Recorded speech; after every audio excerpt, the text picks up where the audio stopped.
The Nova Horizons glided silently through the void, its massive hull reflecting the distant light of Alpha Centauri. 300 years of interstellar travel had left their mark on humanity's greatest achievement, a self-sustaining colony ship carrying 50,000 souls toward humanity's first extrasolar home. Dr. Sarah Chen stood at the observation deck, her dark eyes fixed on the approaching star system. As the ship's chief xenobiologist, she had spent decades preparing for potential alien life. But nothing could have prepared her for what the long-range sensors had detected, a structure of clearly artificial origin orbiting the system's second planet. Dr. Chen, they're waiting for you in command. The voice belonged to Marcus Rodriguez, her research assistant. His usually cheerful face was tight with tension. The beacon's signal strength has increased by 300% in the last hour. Sarah nodded, gathering her tablet and following Marcus through the ship's pristine white corridors. The Nova Horizons might have been traveling for centuries, but its automated maintenance systems had kept it in remarkable condition. Unlike the aging vessels in the stories of old, this ship represented the peak of human engineering and foresight. Command was a hub of controlled chaos when they arrived. Captain Diana Wells, a tall woman with silver-streaked hair and commanding presence, stood before a holographic display of the alien structure. It was unlike anything humanity had ever seen, a crystalline lattice that seemed to pulse with internal energy, its geometric patterns defying conventional engineering principles. Dr. Chen, Wells acknowledged, her voice carrying the weight of command. Your analysis. Sarah stepped forward, interfacing her tablet with the main display. The beacon appears to be using quantum entanglement for communication, technology we've only theorized about. Its energy signature suggests it's been active for at least a millennium, possibly longer. And now it's responding to our presence. Wells finished. The question is, was it waiting for us specifically, or would it have reacted to any spacefaring species? Before Sarah could respond, the holographic display flickered and transformed. The image of the beacon was replaced by a series of complex mathematical equations and diagrams. They shifted and evolved, becoming increasingly complex, then suddenly resolved into a clear message in perfect English. Welcome, children of Earth. We are the Zarketh. You have been expected. The command center fell silent. Humanity had prepared for first contact for centuries, but the reality of it left even the most seasoned officers speechless. Captain Wells was the first to recover. Can we respond through the same channel? Their communications officer, Lieutenant Patel, nodded. The beacon is providing protocols for two-way communication. They're remarkably compatible with our systems. Too compatible, Sarah muttered, but she kept her suspicions to herself for now. The next few hours were a blur of activity as the Nova Horizons established its first formal communication with an alien species. The Zarketh, as they called themselves, were eloquent and seemingly benevolent. They spoke of a galactic community, of technological and cultural exchange, of helping humanity take its place among the stars. But something about their perfect translations and carefully crafted responses made Sarah uneasy. She had spent her life studying the theoretical challenges of communicating with alien life. This was too easy, too convenient. Her concerns were pushed aside in the wave of excitement that followed. The Zarketh invited a delegation to visit their outpost on the system's second planet. Captain Wells selected a team. Herself, Dr. Chen, Security Chief James Morrison, and First Contact Specialist Dr. Aisha Rahman. As their shuttle approached the alien facility, Sarah's unease grew. The structure was massive, a city-sized complex of crystalline spires and floating platforms that seemed to defy physics. It was beautiful, but something about it felt wrong, like a perfect illusion that couldn't quite hide its artificial nature. The landing bay that received them was clearly designed to accommodate human technology. Again, too perfect, too convenient. Chief Morrison noticed it too. Sarah could see it in the way his hand never strayed far from his sidearm. Their first sight of the Zarketh themselves was both fascinating and disturbing. They were humanoid, but clearly alien. tall, elegant beings with iridescent skin and eyes that seemed to contain galaxies. Their movements were fluid, almost hypnotic, and their voices carried harmonic overtones that made human speech seem primitive in comparison. "We have waited long for this moment," their leader, who called itself Ambassador Zen, announced. "Humanity's potential has been observed since your first steps into space. You are unique among the younger races." "Unique in what way?" Sarah asked, unable to contain her scientific curiosity despite her misgivings. The ambassador's expression changed subtly. Was that satisfaction? Your adaptability, your resilience, your capacity for growth. These traits make you valuable to the galactic community. The way it said valuable sent a chill down Sarah's spine. She glanced at Captain Wells, who gave an almost imperceptible nod. They both felt it. Something wasn't right. The tour that followed was impressive but carefully controlled. The Zarketh showed them incredible technology, matter replicators, gravity manipulation, even primitive time dilation fields. But Sarah noticed they never explained how anything worked, never allowed close inspection. It was all spectacle without substance. Back on the Nova Horizons, the delegation met privately to discuss their observations. The excitement of first contact had been tempered by caution. "They're hiding something," Morrison stated bluntly. That facility was too perfect, too staged, like a museum display rather than a working installation. Dr. Rahman agreed. Their knowledge of human psychology and communication is suspicious. Even with advanced technology, the ease of our interaction defies linguistic probability. "But we can't ignore this opportunity," Captain Wells said, though her tone was measured. "If even a fraction of their technology could be shared, it would transform human civilization." Sarah had been quiet, analyzing data from her scanner. "Captain, look at this." She projected a complex diagram. "These are quantum field measurements from the beacon and their facility. There's a pattern here, something familiar." Before she could finish, the ship's AI interrupted. "Multiple objects detected emerging from FTL travel. Configuration unknown, but energy signatures match Zarketh technology." They rushed to the bridge. The main viewport showed dozens of crystalline ships appearing around the colony vessel, their designs both beautiful and somehow threatening. The beacon's signal changed, becoming a pulse that made the ship's sensors scream in protest. "We're being scanned," Lieutenant Pottle reported, his fingers flying over his console. "They're probing every system, every database." Captain Wells straightened, her decision made. "Raise shields. All hands to emergency stations. Whatever their true intentions, we're not giving up 3 centuries of human achievement without a fight." The Zarketh ships held position, their crystalline forms glowing with building energy. Ambassador Zen's image appeared on their main screen, its perfect facade showing cracks of something darker beneath. "Captain Wells, resist if you must.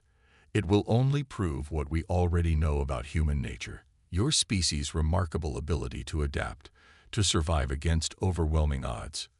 These are qualities we have spent millennia cultivating in other races. You will serve your purpose as all have before you." The transmission cut off. Around the Nova Horizons, the alien ships began to move with purpose, their formation suggesting not peaceful contact, but tactical advantage. Humanity's first contact with alien life was about to become humanity's first interstellar conflict. As emergency klaxons sounded throughout the ship, Sarah Chen looked at the alien fleet through the viewport. She understood now why everything had felt wrong. They hadn't discovered the Zarketh. The Zarketh had been waiting for them, testing them, preparing them. The question was, for what? The next few moments would determine not just the fate of the Nova Horizons and its 50,000 colonists, but possibly the future of humanity itself. As Captain Wells began issuing combat orders, Sarah realized that everything she had prepared for, everything humanity had achieved in 3 centuries of space travel, was about to be tested in ways no one could have predicted. The real first contact was just beginning. The Nova Horizons shields hummed with energy as the Zarketh fleet maintained their encirclement. 12 hours had passed since the initial confrontation, and an uneasy stalemate had emerged. The alien ships hadn't attacked, but their presence was an unmistakable threat. In the ship's primary laboratory, Dr. Sarah Chen worked frantically to understand the data they'd collected during their brief visit to the Zarketh facility. Her team had managed to smuggle detailed scans despite the aliens' careful monitoring, and what they revealed was troubling. "Look at this," she said to Captain Wells, who had joined her analysis. Sarah projected a holographic display showing complex molecular structures. "These patterns appear in everything Zarketh, their technology, their bodies, even their architecture. It's like a signature, but it's not natural. It's engineered." Wells studied the display with intense focus. "Engineered for what purpose?" "That's what's interesting," Sarah responded, adjusting the display. "These patterns, they're adaptable, almost parasitic. They don't just exist, they modify their environment. And here's the thing. They're surprisingly similar to human DNA repair mechanisms, just vastly more sophisticated." Before Wells could respond, Ambassador Zen's image appeared on their main screen, its ethereal features arranged in what might have been amusement. "Your analysis is impressive, Dr. Chen. Perhaps it's time we spoke more, honestly, about our mutual future." Wells stepped forward, her voice steel. "You mean it's time you revealed your true intentions?" "As you wish." The ambassador's form shifted, becoming somehow more alien, less carefully crafted for human comfort. "Your species possesses a unique genetic trait, an unprecedented capacity for adaptation and evolution. Other races we've encountered are static, unchanging. But humans can become something more." Sarah felt her blood run cold. The beacon wasn't just detecting us, it was testing us. "Correct. For millennia, we have guided species with potential, helping them transcend their limitations. Some resist, unable to see the greater purpose. Others embrace transformation, becoming part of something greater." "Transformation into what?" Wells demanded. The ambassador's response was chilling. "The next stage of cosmic evolution, but such gifts come with a price. We require volunteers for the initial phase." Understanding dawned on Sarah. The Zarketh weren't invaders in the traditional sense.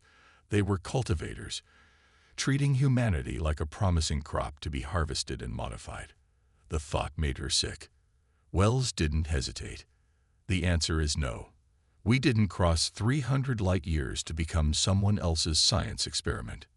"Your cooperation is preferred but not required," Zen stated flatly. "However, we are willing to demonstrate the benefits of our offer." The transmission ended, and immediately alarms blared throughout the ship. Lieutenant Patel's voice came over the comm. "Captain, they're targeting specific sections of the hull with some kind of energy beam. It's changing the molecular structure of our outer plating." In the lab, Sarah watched in horror as the affected sections of hull began to crystallize, taking on properties similar to Zarketh technology.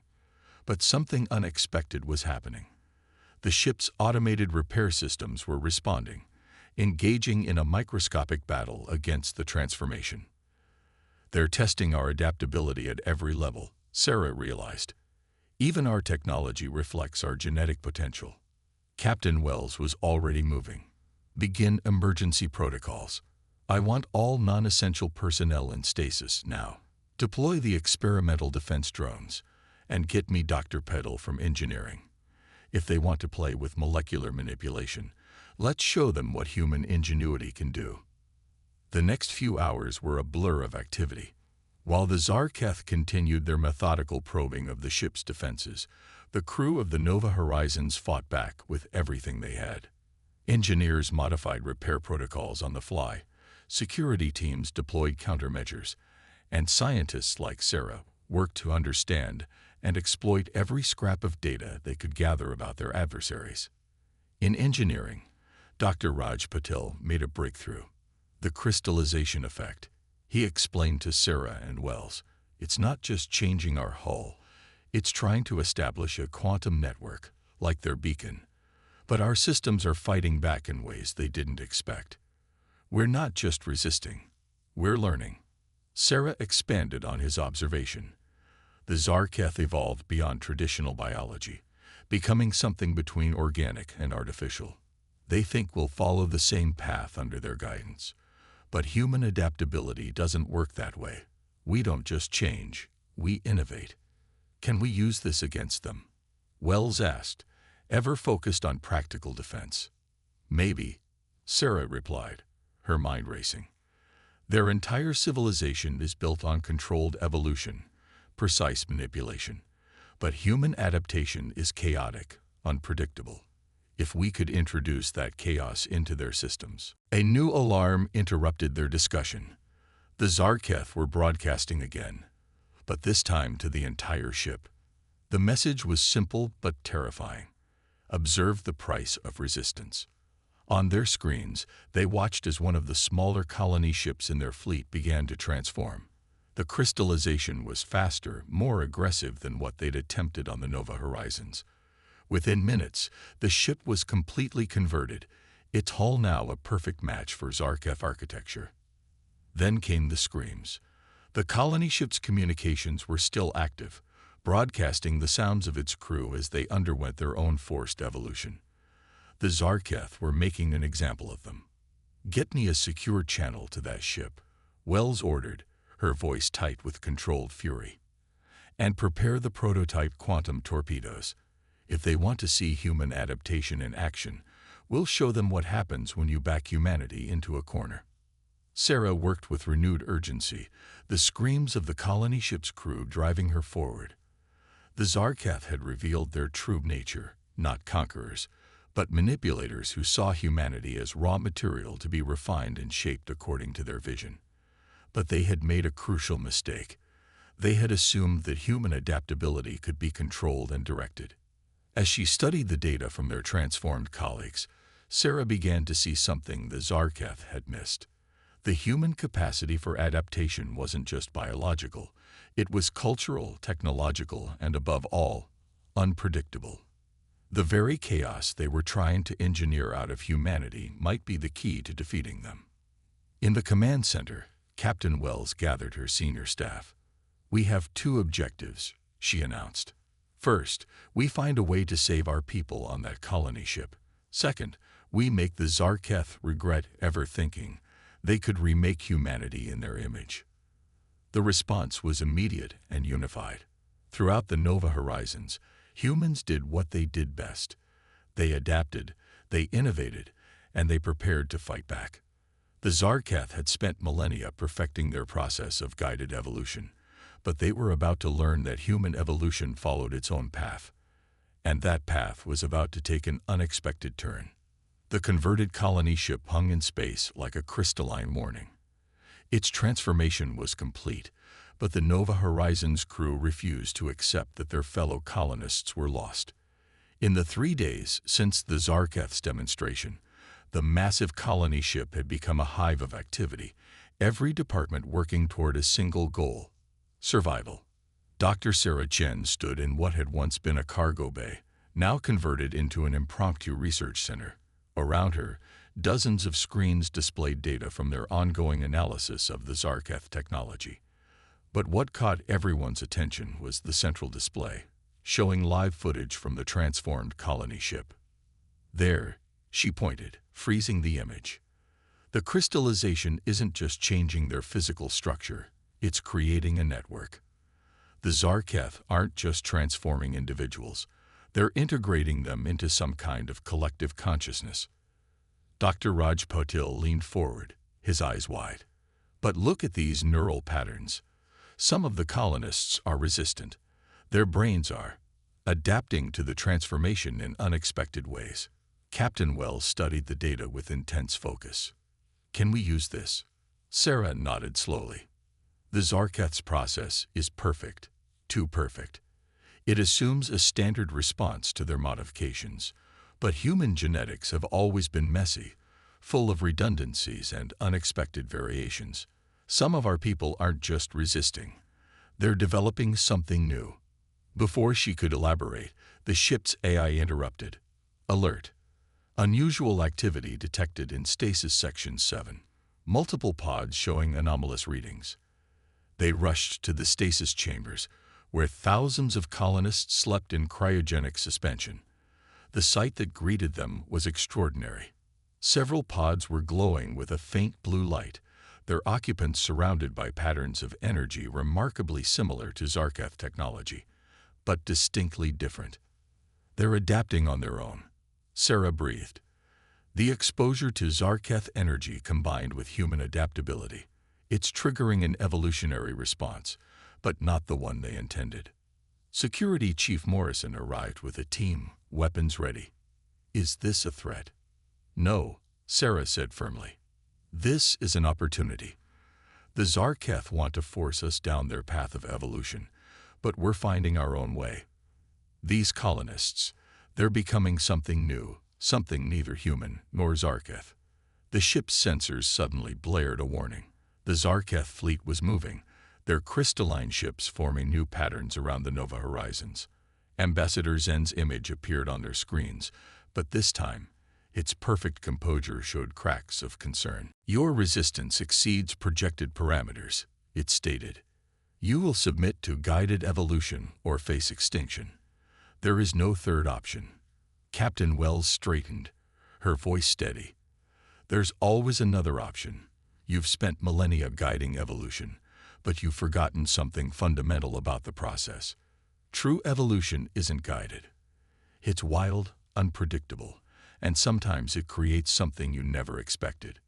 She nodded to Dr. Patel, who activated a sequence they'd been preparing.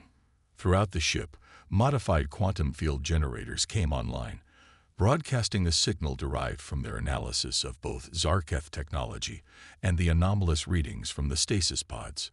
The effect was immediate and stunning. The crystalline structures the Zarketh had imposed on the colony ship began to flicker, their perfect patterns disrupted by chaotic human variables. More importantly, they could hear voices. The transformed colonists were fighting back, their collective consciousness fragmented but not destroyed. Impossible. Ambassador Zen's voice had lost its melodic quality, becoming harsh with alarm. Your species cannot control this level of quantum manipulation. Your minds are not structured for it. You're right, Sarah replied, understanding flooding through her. We can't control it. And that's exactly why it works. Human consciousness isn't meant to be perfectly ordered. Our strength lies in our chaos, our ability to think and adapt in ways that defy prediction. The Zarketh ships began to fire, their weapons designed to accelerate the transformation process. But the Nova Horizons was ready. The modified shields didn't just block the attacks, they absorbed and reformed the energy, feeding it back into their own evolutionary defense system. Throughout the ship, more stasis pods began to glow. The colonists inside were changing, but not into the perfect crystalline beings the Zarketh desired. Instead, they were becoming something unprecedented, humans enhanced by alien technology, but driven by their own chaotic potential. Multiple quantum breaches detected, the ship's AI announced. The transformed colonists are networking, but not in any recognized pattern. On the bridge, they watched as the first of the enhanced colonists emerged from stasis. They looked human but radiated an energy that defied conventional physics. When they spoke, their voices carried harmonics similar to the Zarketh, but with an undertone of something wild and uniquely human. We understand now, one of them said, her eyes glowing with internal light. They wanted to make us perfect, but perfection is stagnation. Our imperfection is our strength. The Zarketh fleet launched a full assault, their weapons transforming from surgical tools to instruments of destruction. But for every attack they launched, the enhanced humans found a way to counter it, their unpredictable adaptations creating defensive strategies that no perfectly evolved being could have conceived. Captain Wells coordinated the defense with precision, using the chaos of human adaptation as a weapon. The enhanced colonists worked alongside the regular crew, their new abilities amplifying human ingenuity rather than replacing it. Ship systems were modified on the fly, tactics evolved mid-battle, and the very nature of space combat began to change. In the research center, Sarah worked frantically to understand what was happening. The data showed something remarkable. The enhanced humans weren't just fighting the Zarketh. They were rewriting the rules of evolution itself. Every attempt to impose order was met with creative disorder, every perfect pattern disrupted by human unpredictability. They made a fundamental mistake, she explained to Wells during a brief respite. They thought evolution was about becoming perfect, about removing chaos and uncertainty. But Earth's history shows us that the most successful species are the ones that can adapt to chaos, that can thrive in uncertainty. The battle raged on, but with each passing hour, the balance shifted. The Zarketh's perfect formations began to break down, their crystalline ships showing signs of strain as they encountered variables their billion-year-old algorithms couldn't process. Humanity wasn't just surviving. They were proving that there was more than one path to advancement. The next stage of evolution wouldn't be found in perfect crystalline structures or carefully guided transformations, but in the messy, unpredictable, gloriously chaotic potential that had always been humanity's greatest strength. The space around Alpha Centauri had become a quantum battleground. Crystalline ships clashed with vessels powered by hybrid human-alien technology, while waves of energy that defied conventional physics rippled through the void. The Nova Horizons remained at the center of it all, its hull now a patchwork of original plating and adapted alien material, not fully transformed, but evolved. In the ship's newly established Quantum Integration Center, Dr. Sarah Chen worked alongside the enhanced colonists, studying the remarkable changes in both human biology and technology. The formerly sterile lab now hummed with strange energies as human innovation merged with alien science in ways the Zarketh had never imagined. "Look at this," said Maya Williams, one of the first enhanced colonists. Her hands traced patterns in the air, manipulating quantum fields with intuitive grace. The Zarketh network, it's not just a communication system. It's a record of every species they've guided over millennia. Sarah studied the data flowing through their hybrid interfaces, and each species followed the same path, becoming perfect crystalline beings, losing their individuality and creativity in the process. Until us, Maya smiled, her eyes flickering with internal light. We're rewriting their code with every adaptation we make. Human chaos is infecting their perfect system. Captain Wells entered the center, her uniform now incorporating elements of quantum-responsive material. "We need more than infection," she said grimly. "The Zarketh are adapting to our adaptations. They're learning from us, becoming less rigid, more unpredictable." She was right. The initial success of human chaos against Zarketh order had forced their adversaries to evolve. The alien ships now moved in less predictable patterns, their attacks showing hints of creativity that made them deadlier than ever. But during their research, Sarah had discovered something extraordinary in the quantum data streams. "Captain, I think I know why they chose us, why they'd spent so long watching humanity. Look at this genetic analysis." The holographic display showed a complex pattern of human DNA alongside Zarketh crystalline structures. Human genetics aren't just adaptable, they're recursive. Every adaptation creates the potential for new adaptations. We don't just change, we change in ways that allow us to change again. And the Zarketh want this ability, Wells concluded. They've reached the limits of their perfect evolution. They need our chaos to break through. Before they could discuss further, the ship's AI sounded an alert. Unknown quantum signature detected. Massive energy buildup in Sector 7. The main screen showed a stunning sight. Space itself seemed to be folding, creating a tunnel of pure energy. From within emerged a ship unlike anything they'd seen before, neither human nor Zarketh, but something that seemed to flicker between states of existence. "Receiving transmission," the AI announced. "It's using both human and Zarketh protocols." The image that appeared was striking, a being that appeared to be made of living crystal, but moved with human fluidity. "I am Echo." it announced, its voice carrying harmonics that resonated with both species. "I represent what you might call a third path." Echo explained that they were part of a group that had broken away from the Zarketh centuries ago, seeking a different approach to evolution. They had been watching the conflict, seeing in humanity's resistance the potential for something new. "The Zarketh believe perfection is the end goal," Echo said. "We believe perfection is stagnation. Your species has proven that true evolution requires both order and chaos, structure and freedom." But as they talked, the Zarketh launched their most devastating attack yet. Quantum torpedoes struck the Nova horizons, their crystalline warheads attempting to force immediate transformation of entire sections. The ship shuddered, its hybrid systems struggling to cope. In the chaos, Sarah noticed something crucial in the data streams. The attacks, they're not just weapons, they're carrying information, trying to upload their entire evolutionary database into our systems. They're desperate to preserve their knowledge. Wells' eyes narrowed. They're not just fighting us. They're afraid of us, of what we represent. Echo confirmed this. The Zarketh have maintained order in this sector of space for millions of years. Your chaotic evolution threatens everything they've built, but it also offers them salvation from their own stagnation. The next hours were a blur of innovation and desperation. The enhanced colonists worked with Echo's people to develop defenses against the Zarketh attacks, while the regular crew found increasingly creative ways to use their hybrid technology. Every failure taught them something new. Every setback sparked another innovation. Sarah worked with Maya and Echo to understand the quantum patterns underlying both species' evolution. "We don't need to fight them," she realized. "We need to show them another way."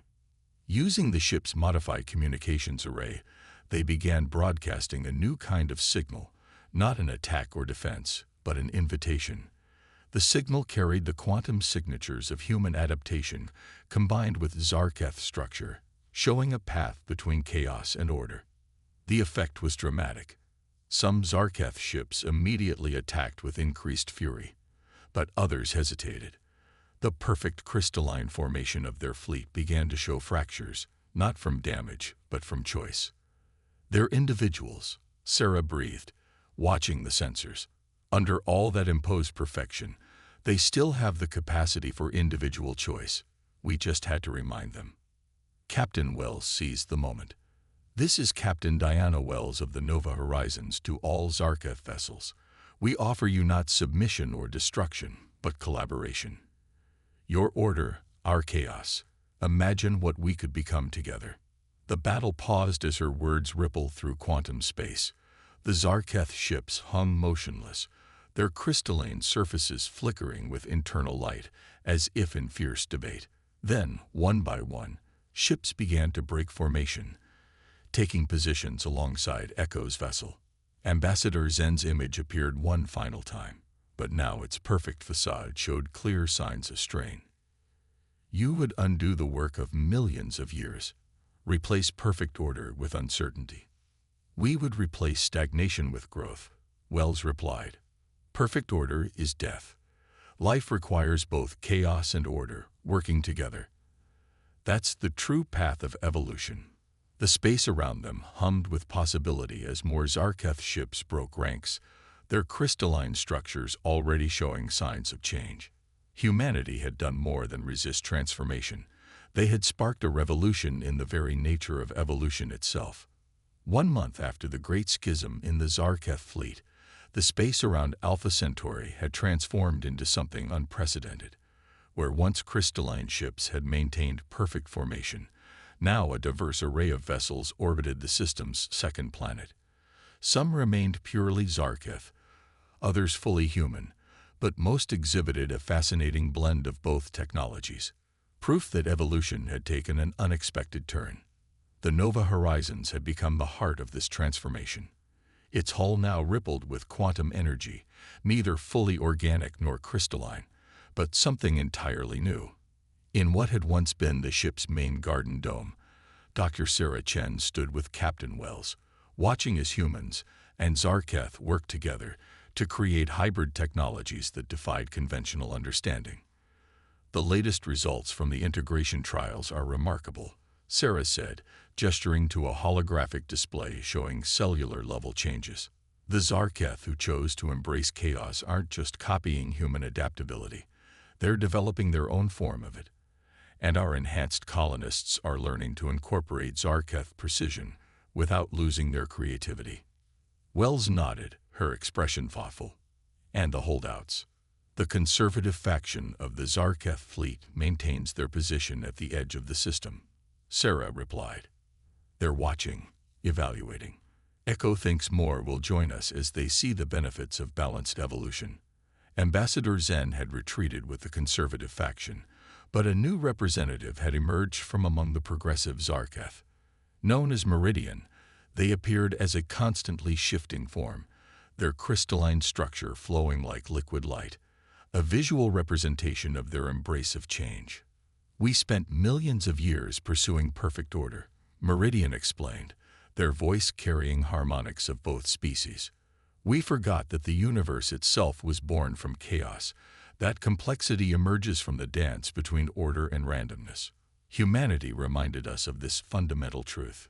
The evidence of this new understanding was everywhere. The transformed colony ship, once a symbol of Zarketh dominance, had become a laboratory for cooperative evolution. Its crew, fully recovered, demonstrated remarkable abilities that combined human intuition with Zarketh precision. They could manipulate quantum fields instinctively while maintaining their individual personalities and creativity. But perhaps the most significant change was happening on a larger scale.